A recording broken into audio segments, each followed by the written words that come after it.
गुरुपद पदुम परागा सुरुचि सुवास सरस अनुरागा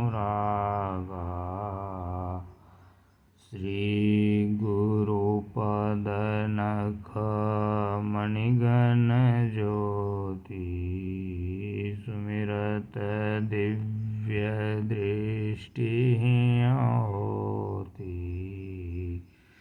श्री राम जय राम जय जय राम। अथ अध्यात्म रामायण अंतर्गते उत्तरकांडे पंचम सर्गे श्रीराम गीता नाम पाठः। ये जो अध्यात्म रामायण यहाँ पे इसके पूर्व सुना गया, उसके उत्तरकांड का 5वां सर्ग राम गीता कहलाता है। वो यहाँ पे इस प्रकार से है। अध्यात्म रामायण श्री राम गीता पंचम सर्ग।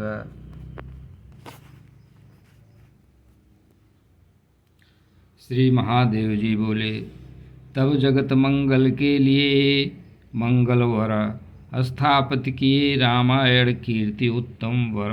वैसा ही आचरण करते थे श्री राम रघुवीर, जैसा राजर्षियों ने किए थे श्रेष्ठतर।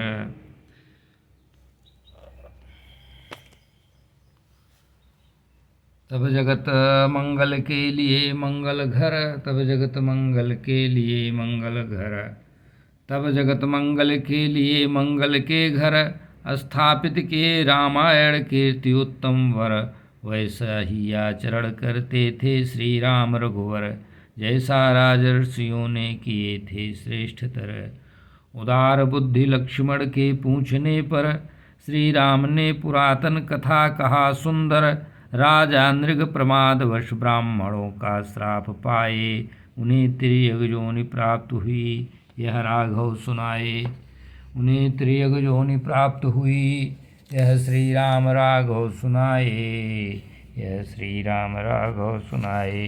कभी एकांत में उपस्थित थे श्री राम प्रभुवर, श्री राम रमा लालित पाद पंकजवर, श्री राम रमा लालित पाद पंकजवर।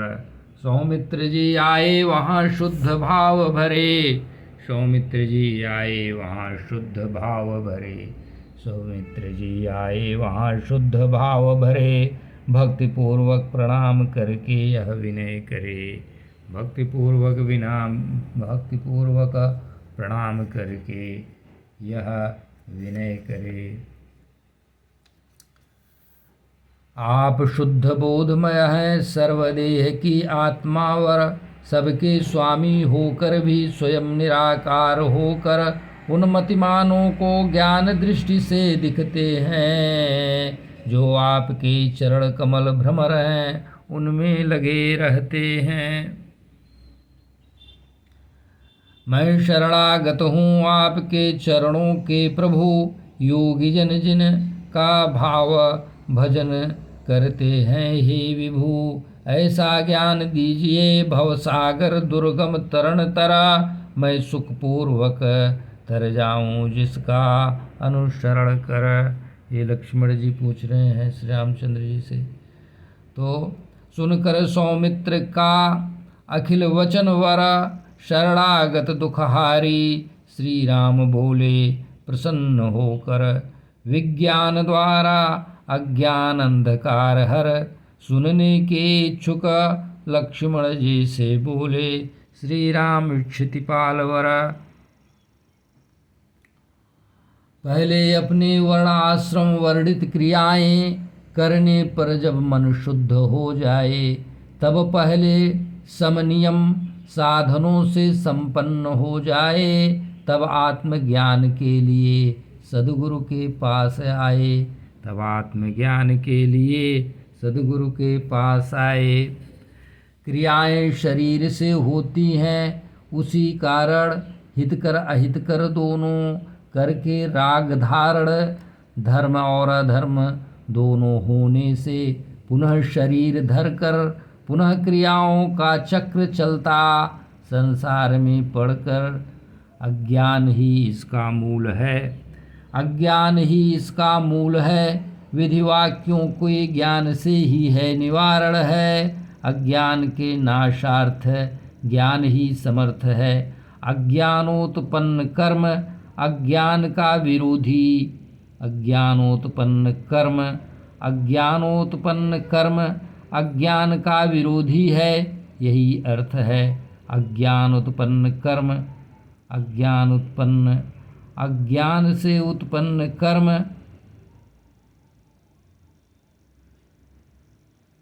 अज्ञान से उत्पन्न हुआ कर्म अज्ञान का विरोधी नहीं है। यही अर्थ है।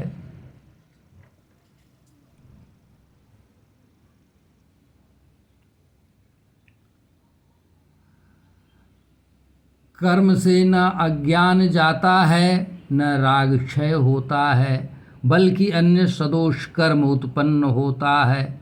उससे पुनः संसार चक्र में पड़ते हैं। अतः बुद्धिमान लोग ज्ञान पर विचार करते हैं, अतः बुद्धिमान लोग ज्ञान पर विचार करते हैं।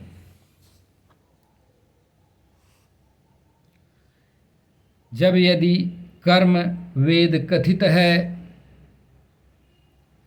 जब यदि कर्म वेद कथित है तो वह ज्ञानवत पुरुषार्थ साधित है, सभी प्राणियों द्वारा अवश्य करने लायक है और वह पुनः ज्ञान का सहायक है। कर्म न करने को दोषपूर्ण श्रुति कहती है, अतः मोक्षार्थी को भी सदा कार्य की अनिवार्यता रहती है। यदि कहो ज्ञान स्वतंत्र एवं निश्चित है, कार्य करना नहीं है और उस विद्या को मन से भी किसी की अपेक्षा करना नहीं है। ये 12वां है। देखिए आप लोग श्लोक समझ लीजिएगा। 12वां। अब आइए, जैसे यज्ञ सत्य कार्य होने पर भी आशा करता है पूरक साधनों का भी, उसी प्रकार ज्ञान भी कर्म से विधिवत प्रकाशित होता है, विशिष्ट बनता है, कर्म से ही मुक्तिदायी होता है। यह एक विचारधारा।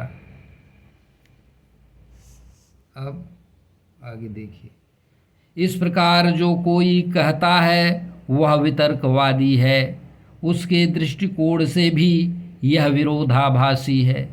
देह अभिमान से क्रिया में वृद्धि होती है, परंतु विद्या अहंकार के जाने से सिद्ध होती है। ये 14वां पे भी विचार करिए।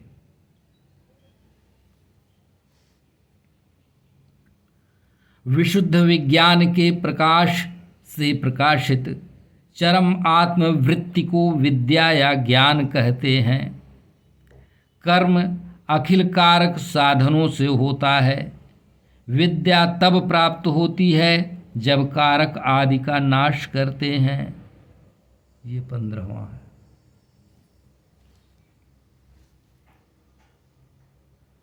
अब 16वां पे देखिए। अतः बुद्धिमान को सारे कार्यों को त्याग देना चाहिए। विद्या का विरोधी होने से कर्म उसका पूरक नहीं होता है। आत्म अनुसंधान परायण व्यक्ति के लिए सदा सभी इंद्रिय गोचर वृत्तियों को निवृत्त करना ही होता है। ये देख लीजिए, क्यों योग चित्तवृत्ति निरोध कहा गया यहाँ पे। फिलहाल 16वां देखिए श्री राम गीता का। अतः बुद्धिमान को सारे कार्यों को त्याग देना चाहिए। विद्या का विरोधी होने से कर्म उसका पूरक नहीं होता है। आत्म अनुसंधान परायण व्यक्ति के लिए सदा सभी इंद्रिय गोचर वृत्तियों को निवृत्त करना ही होता है। ये 16वां। 17। जब तक शरीर आदि में माया से आत्मबुद्धि रहती है तभी तक उसे शास्त्र विधि के अनुसार कर्म करणीय हैं। नेति नेति वाक्यों से सभी अनात्म का निषेध करने पर अपने को वही परमात्मा जानकर सभी क्रियाएं त्यागनीय हैं। ये 17वां। 18वां देखना है। जब परमात्मा और आत्मा का भेद मिट जाता है, जब परमात्मा और आत्मा का भेद मिट जाता है तब विज्ञान से अपने में परमात्मा दिखाई पड़ता है और तभी माया का लोप हो जाता है, जो कारण है यह करने की जिससे जीव आत्मा संसार में पड़ता है। जब परमात्मा और आत्मा का भेद मिट जाता है तब विज्ञान से अपने में परमात्मा दिखाई पड़ता है और तभी माया का लोप हो जाता है, जो कारण है यह करने की जिससे जीवात्मा संसार में पड़ता है। जीवात्मा संसार में क्यों पड़ता है ये यहाँ पे बताया।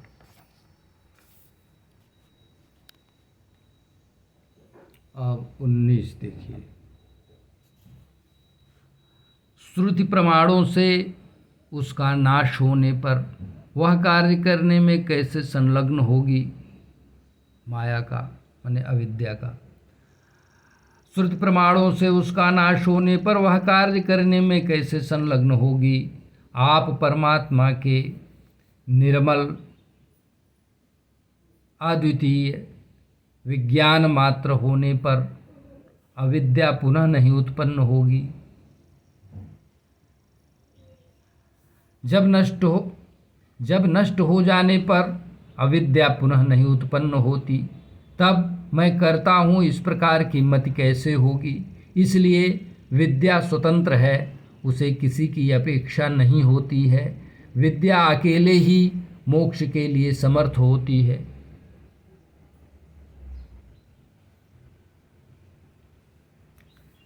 तैत्तिरीय श्रुति सादर यही कहती है।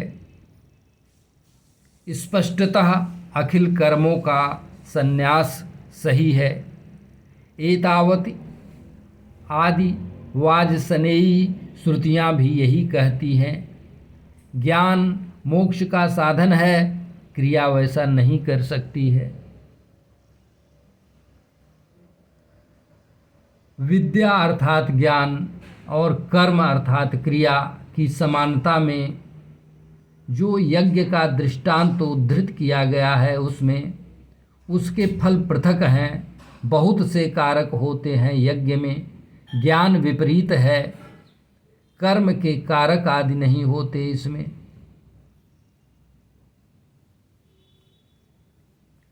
मैं प्रायश्चित भागी होऊंगा, यह अनात्म बुद्धि है।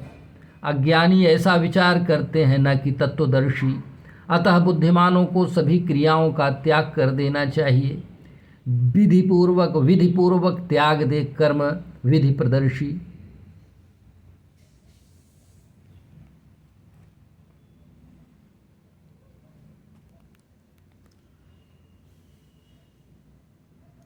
श्रद्धावान होकर तत्त्वमसि इस वचन से, गुरु जी की कृपा से शुद्ध अंतर्मन से परमात्मा और जीवात्मा की एकता जान करके मेरु पर्वत के समान सुस्थिर एवं सुखी हो ले।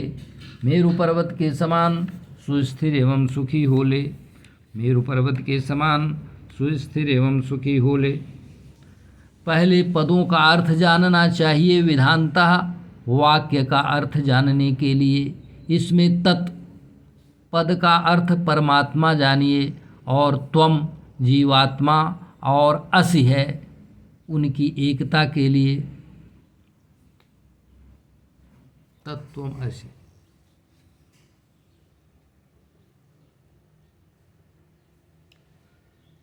जीवात्मा प्रत्यक्ष है, परमात्मा परोक्ष है। इनमें जो विरोध दिखता है उस विरोध को छोड़ करके उस परमात्मा की चेतनता को ग्रहण करो, लक्षणावृत्ति से उसको शोध करके देखो, उसे अपनी आत्मा जानकर इस प्रकार धरो। इस प्रकार परमात्मा के साथ अद्वैतावरण करो। इस प्रकार परमात्मा के साथ अद्वैतावरण करो। मतलब जीवात्मा प्रत्यक्ष है, परमात्मा परोक्ष है। इनमें जो विरोध दिखता है उस विरोध को छोड़ करके उस परमात्मा की चेतनता ग्रहण करो, लक्षणावृत्ति से उसको शोध करके देखो, उसे अपनी आत्मा जानकर इस प्रकार धरो। परमात्मा के साथ इस प्रकार से अद्वैतावरण करो। इन दोनों के एकत्व में पदों के अर्थों का लोप नहीं है, अतः इसमें जहती लक्षणा नहीं है। उसी प्रकार दोनों पदों के अर्थों में अतिरिक्त शब्द जोड़ा नहीं है, अतः इसमें अजह लक्षणा भी नहीं है। सो अयम अर्थात वह यही पदों के अर्थ जैसा है यह भी है। उन दोनों के कुछ कुछ अंशों को छोड़कर ही, क्या छोड़कर, तत् की सर्वज्ञता आदि और त्वम की अल्पज्ञता आदि का ऐक्य कभी होगा नहीं। अतः देखो परस्पर उनकी चेतनता को जोड़ कर ही, अतः इसमें भाग त्याग लक्षणा है ठहरती सही। अतः इसमें भाग त्याग लक्षणा है ठहरती सही।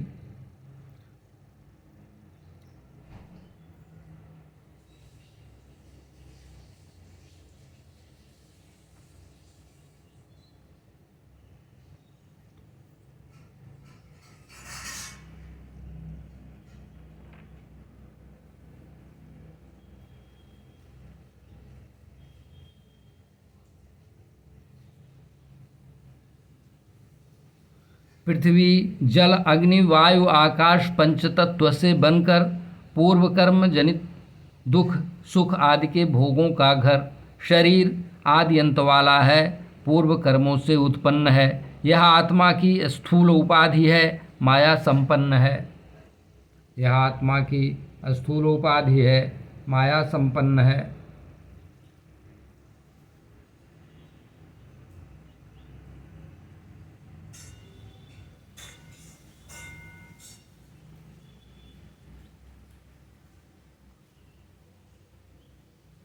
तथा मन बुद्धि 10 इंद्रियों से मिलकर एवं 5 प्राणों सहित इन अपंचीकृत तत्वों से बनकर सुख दुख आदि को भोगने का साधन होता है। विद्वान लोग कहते हैं यह आत्मा का अन्य तन होता है।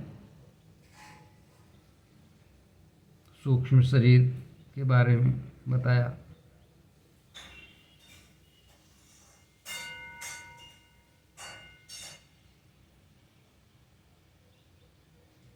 और जीव का अनादि अनिर्वचनीय एक और कारण शरीर का विधान होता है, कारण शरीर।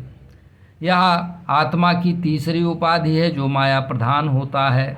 इन उपाधि भेद वाली देहों का निवारण करे, इस प्रकार क्रमशः अपने आत्मस्वरूप को अपने में निर्धारण करे। यह है 30वां।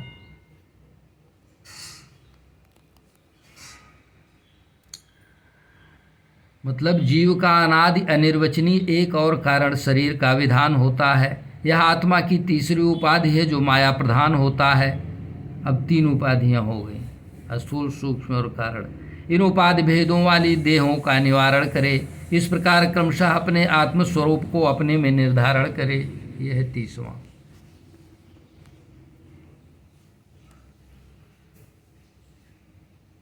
अब देखिए 31। दिखता है देह के साथ रहने के कारण, देह के अन्नमय आदि कोशों में तदरूप जिस प्रकार रंगहीन शुद्ध स्फटिक मणि रंगीन बनती है, माने रंगीन लगती है, साथ में रखे वस्तु के रंग के अनुरूप असंग अरूप अजन्मा और अद्वितीय है। ये जान करके इसे पूरी तरह विचार करके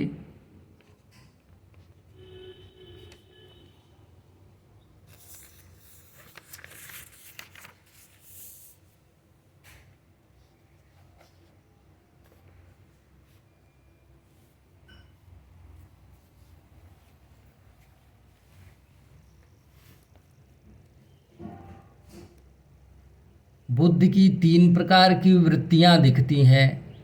जो स्वप्न, जागृत और सुषुप्ति इस प्रकार की हैं, उनका इस आत्मा में झूठा आरोप करते हैं। आत्मा को बुद्धि वृत्तियों से परे कल्याणकारी पूर्ण ब्रह्म कहते हैं।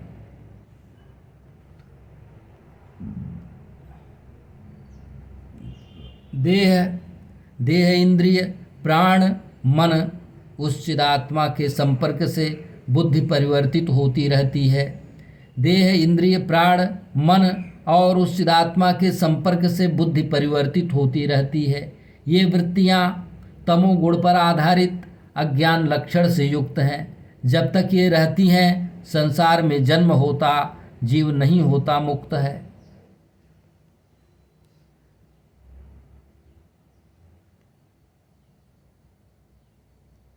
नेति नेति प्रमाणों से, नेति नेति प्रमाण से उनको अलग कर दे। हृदय में चिदघन अमृत का आस्वादन करके त्याग दे सारे जगत को। ब्रह्म रस ही धर करके जैसे फेंक देते हैं नारियल को उसका रस पी करके। नेति नेति प्रमाण से उनको अलग कर दे। इसको जो ऊपर बताया गया वृत्तियों को हृदय में चिदघन अमृत का आस्वादन करके त्याग दे सारे जगत को। ब्रह्म रस ही धर करके जैसे फेंक देते हैं नारियल को उसका रस ग्रहण करके। आत्मा कभी नहीं मरता, न जन्मता है, न क्षीण होता और न तो बढ़ता है। वह सभी विशेषणों से रहित पुरातन आनंद स्वरूप है। स्वयं प्रकाशित सर्वगत अद्वितीय परमात्म स्वरूप है।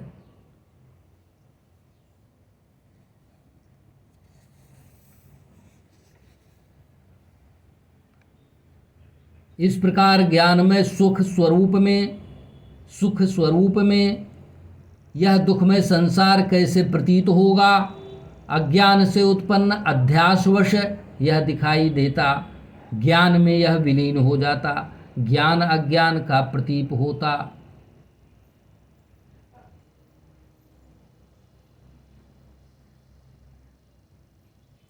जैसे अन्न में दूसरे अन्न की जो प्रतीति होती है उसी को अध्यास निश्चित किया गया है। सर्प न होते हुए भी सर्पाकार रस्सी आदि सर्प दिखती है, जिस तरह जगत न होते हुए भी ईश्वर में दिखाई देता है, उसी तरह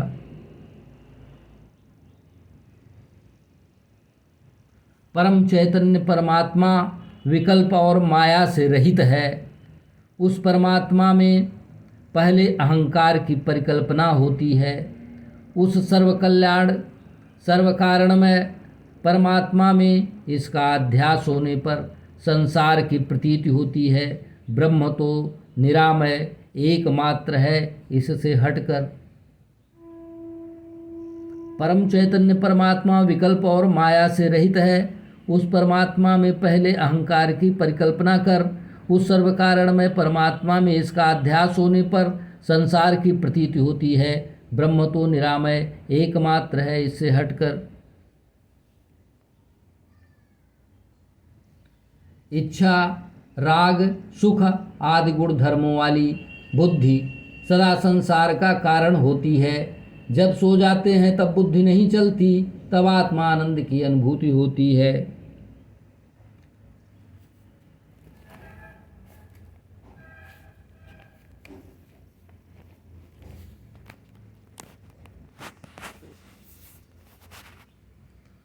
इच्छा राग सुख आदि गुण धर्मों वाली बुद्धि सदा संसार का कारण होती है। जब सो जाते हैं तब बुद्धि नहीं चलती, तब आत्मा आनंद की अनुभूति होती है।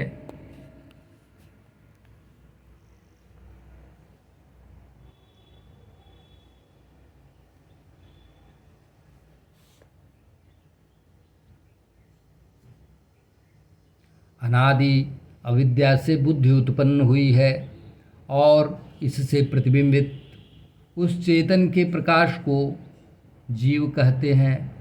बुद्धि का साक्षी रूप परमात्मा उससे पृथक है। वे परमात्मा बुद्धि आदि से सदा अपरिच्छिन्न रहते हैं।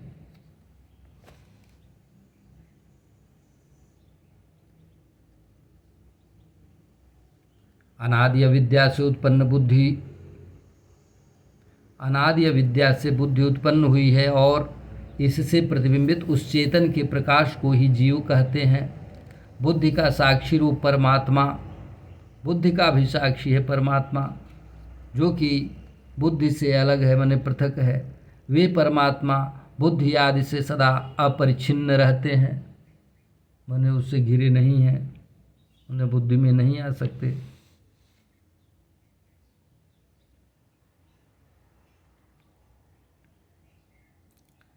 चिदात्मा का प्रतिबिंब साक्षी के रूप में बुद्धि के संग से, अग्नि में लोहा तपे जैसे साथ साथ रहने से एक दूसरे में अध्यासवश दूसरे की प्रतीति होती है।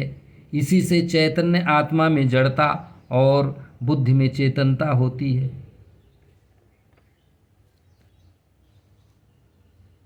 सद्गुरु भगवान के पास रहने और उनके द्वारा वेद वाक्यों को जानने पर विद्या उत्पन्न होती है। तब अनुभव से परमात्मा को देखकर अपने आप में आत्मस्थ होकर उपाधियों को हटा दीजिए। इस प्रकार अपने को दिखाई देने वाले सभी जड़ तत्वों को त्याग देना चाहिए।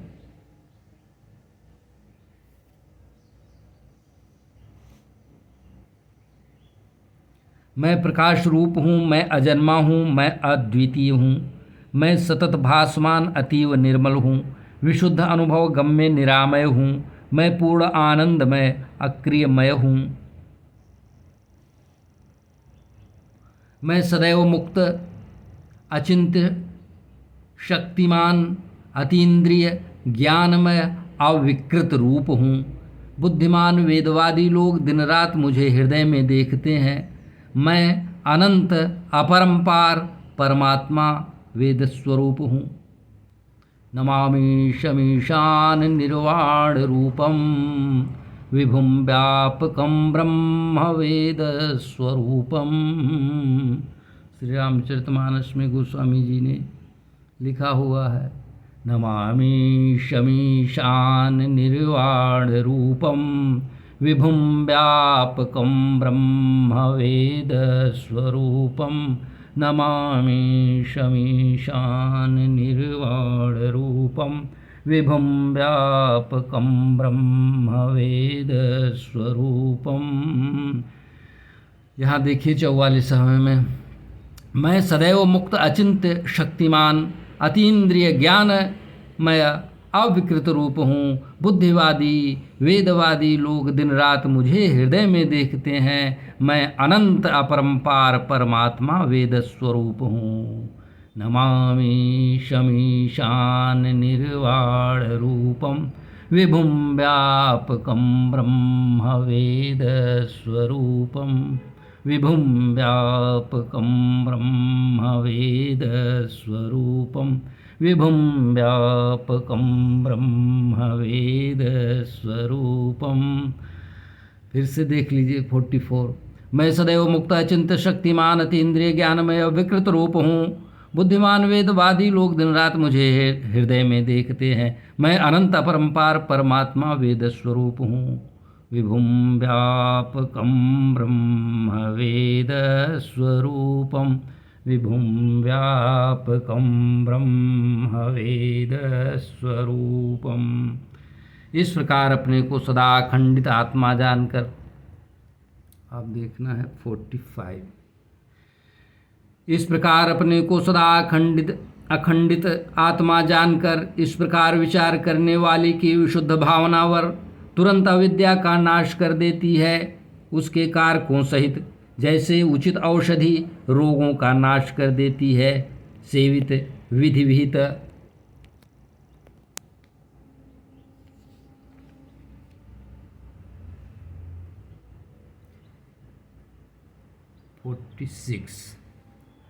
एकांत में बैठकर इंद्रिय विषयों से उपरत होकर अंतःकरण को निर्मल और अपने वश में कर एकमात्र आत्मा का चिंतन करे, अन्य साधनों को त्याग कर केवल विज्ञान दृष्टि द्वारा आत्मसंस्थित होकर, केवल विज्ञान दृष्टि द्वारा आत्मसंस्थित होकर इस विश्व को परमात्मा में देखकर इसको सर्व कारण में अपने आत्मा में विलीन करने पर, इस प्रकार पूर्ण चिदानंदमय होकर समाधिस्थ होने पर अन्य कुछ भी नहीं जान पड़ता, न तो अंदर न तो बाह्यतर, न तो अंदर न तो बाह्यतर। ये समाधि का चिंतन है। समाधि पूर्व क्या चिंतन है वो 48 में बताया है। यहाँ पे 48 अभी देखिए 48 ये है, यहाँ पे ये है प्रकाशित हो रहा है, तो इससे प्रकाश पड़ रहा है। देखिए, समाधि से पूर्व ऐसा चिंतन करे यह कि अखिल चराचर है केवल ओंकार, यह जगत वाच्य है, इसका वाचक है ओंकार। अज्ञानवश दिखाई देता है, ज्ञान बोध होने पर, ज्ञान का बोध होने पर नहीं है किसी प्रकार, नहीं है इस प्रकार जैसा दिखाई पड़ रहा है, नहीं है इस प्रकार। समाधि के पूर्व का ये चिंतन है। आ अक्षर किसे कहते हैं? आ अक्षर कहते हैं विश्व पुरुष को, ओ अक्षर कहते हैं तेजस अर्थात स्वप्न को, माँ अक्षर कहते हैं प्राज्ञ अर्थात सुषुप्ति को। तत्वतः ऐसा नहीं है। समाधि पूर्व स्थिति कहते हैं इसको, ये समाधि पूर्व स्थिति है। अकार विश्व पुरुष को लीन करे उकार में, जो प्रणव का मध्य अक्षर है व्यवस्थित करे उसमें, तब उस उकार रूपी तेजस को विलीन करते मकार में अर्थात दूसरे अक्षर को तीसरे अक्षर में आ ओम ओम। माँ को भी चिद्घन स्वरूप आत्मा में, इस प्राज्ञ को विलीन करे उसके कारणस्थ परमात्मा में, उसके कारण परमात्मा में। सदा विमुक्त होकर परम ब्रह्म मैं हूँ, विज्ञान दृष्टि से ऐसा देखे, मैं उपाधियों से मुक्त अमल हूँ। इस प्रकार सदा मग्न रहकर परमात्मा की भावना में जब अपने ही आनंद से संतुष्ट रहकर भुला दिया है सब, वह नित्य आत्मानंद का अनुभव प्राप्त करता है। सिंधु के अथाह जल सदृश साक्षात विमुक्त रहता है।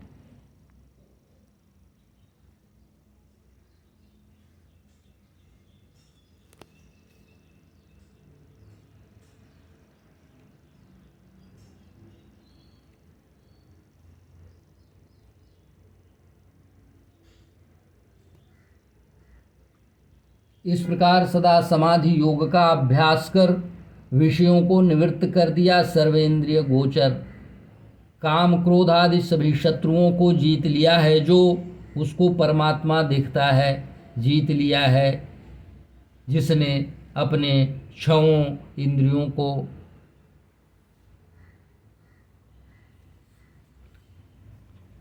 परमात्मा माने स्वरूप का दर्शन कैसे होता है, ऐसे जैसे 53 में बताया है। मतलब उक्त प्रकार से जब समाधि योग का अभ्यास कर विषयों को निवृत्त कर दिया जाता है, सर्वेंद्रिय गोचर, काम क्रोध आदि सभी शत्रुओं को जीत लिया है, जो उसको परमात्मा दिखता है जिसने जीत लिया है अपने छहों इंद्रियों को। इसलिए योग कहा गया, योगा इंद्रियवृत्ति निरोधा। तब स्वरूप का दर्शन होता है, जो उनके सूत्र 3 में है। वह मुनिसता सतत आत्मा का ध्यान धरकर रहता है, समस्त बंधनों से मुक्त होकर, प्रारब्ध को भोगता हुआ अभिमान रहित होकर, साक्षात मुझको ही प्राप्त होता है वह विलीन होकर। प्रारंभ मध्य और अंत में संसार को भय और शोक का कारण जानकर समस्त विधि विधानों को छोड़कर भजे अपने में विराजमान जो हैं परमात्मा वर। ये श्री रामचंद्र जी कह रहे हैं और लक्ष्मण जी से कह रहे हैं। अब आगे देखिए, बिना भेद के आत्मा में देखकर विश्व ये अभेद भाव से मेरी आत्मा में विलीन हो गया है। ये वैसे जलनिधि में माने जल समुद्र में, दूध दूध में, घटाकाश महाकाश में, वायु वायु में मिलकर एक हो जाते हैं जैसे।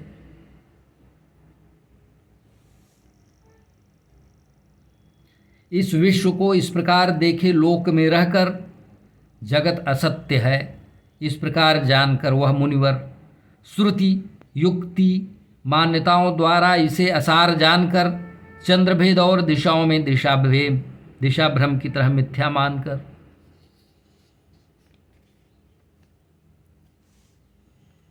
जब तक न दिखाई दे सब मेरा रूप ही तब तक मेरी आराधना में तत्पर रहे। श्रद्धालु और अति ऊर्जित भक्ति संपन्न जो रहता है वह अहर्निश अपने हृदय में मेरा दर्शन किया करता है। ये देखिए सगुण स्वरूप का दर्शन है साक्षात। जब तक न दिखाई दे सब मेरा रूप ही, मेरा मन श्री राम का, जब तक सब मन परमात्मा का, जब तक सब न दिखाई दे मेरा रूप ही तब तक मेरी आराधना में तत्पर रहे, माने पूजा में। श्रद्धालु और अति ऊर्जित भक्ति संपन्न जो रहता है वह हरनिश अपने हृदय में मेरा दर्शन किया करता है। 58 यह श्रुतियों का सार संग्रह रहस्य है। हे प्रिय लक्ष्मण, तुमसे कहा मैंने, यह निश्चित मत है, मेरा निश्चित मत है। जो बुद्धिमान इसको देखकर जान जाएगा वह क्षण भर में पातक राशियों से मुक्ति पाएगा।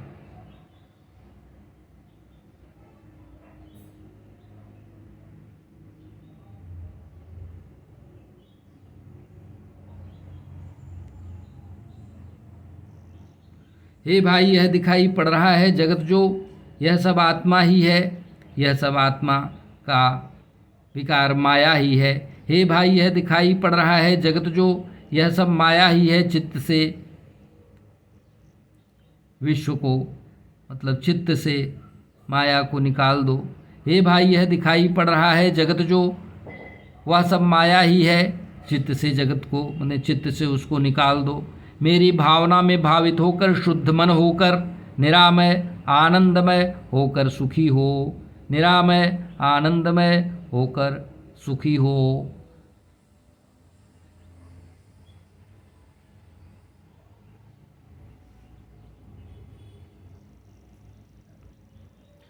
जो सेवन करता है मुझ निर्गुण गुणों से परे का, या वह कभी हृदय में धरता है सगुण रूप मुझ श्री हरे का, वह मेरा स्वरूप ही है। अपने पैरों की धूल से स्पर्श कर पवित्र कर देता है त्रैलोक को जैसे दिनकर, पवित्र कर देता है लोक को जैसे दिनकर। इसीलिए कहा गया जय निर्गुण सगुण विषम समरूपम ज्ञान गिरा गोतीतम अनुपम। 61 देख लीजिए। जो सेवन करता है मुझ निर्गुण गुणों से परे का, या वह हृदय में कभी धरता है सगुण रूप मुझ श्री हरे का, वह मेरा स्वरूप ही है। अपने पैरों की धूल से स्पर्श कर पवित्र कर देता है त्रैलोक को जैसे दिनकर।